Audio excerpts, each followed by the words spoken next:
Welcome back, everyone, to Heart Renderings. Thank you for listening. I hope you're enjoying these. Please remember to subscribe and share with your friends. Today's prompt is "The moon made me do it." She couldn't help herself. She was overwhelmed by the moon. The vapors came over her, as they say in the South. "Oh, my Jesus!" Another great saying she would scream out at undesignated times as if the Lord possessed her to speak out his name. Those exclamations always cracked me up and alternately beckoned me to prayer. She, Mary, my neighbor, loved to howl at the moon. It was amazing. She lived with her ailing mother and a very bossy dog, which, by the way, was in her fur, if you know what I mean. The moon would come out big and full and bright, so big sometimes you'd swear you could just go to the edge of the street and touch it. It would feel cool to the touch, because it was cooled by the night air caressing its being. One just knows these things in that deep place in your heart, and that knowing becomes your truth.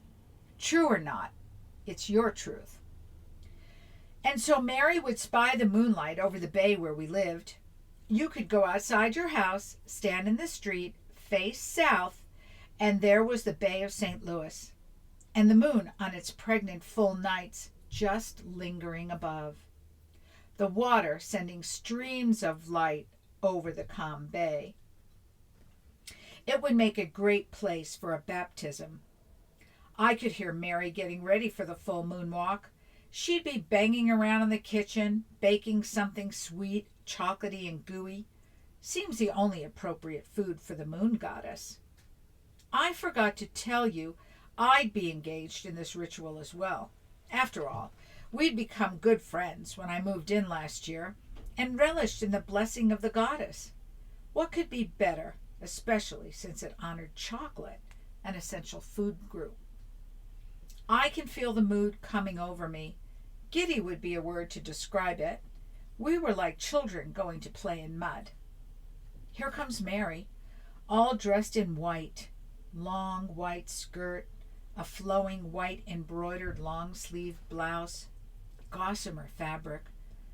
She almost looked angelic. On her head she wore a garland of flowers, multicolored and small, with white thin ribbons trailing down her back. She was a vision, and of course she had her basket of gooey delights for both of us. There had to be a sacrifice, and it turned out it was our waistlines. I was dressed in purple. I had a pair of deep purple rayon harem pants, very balloony, and a matching long-sleeved shirt that went to my hips.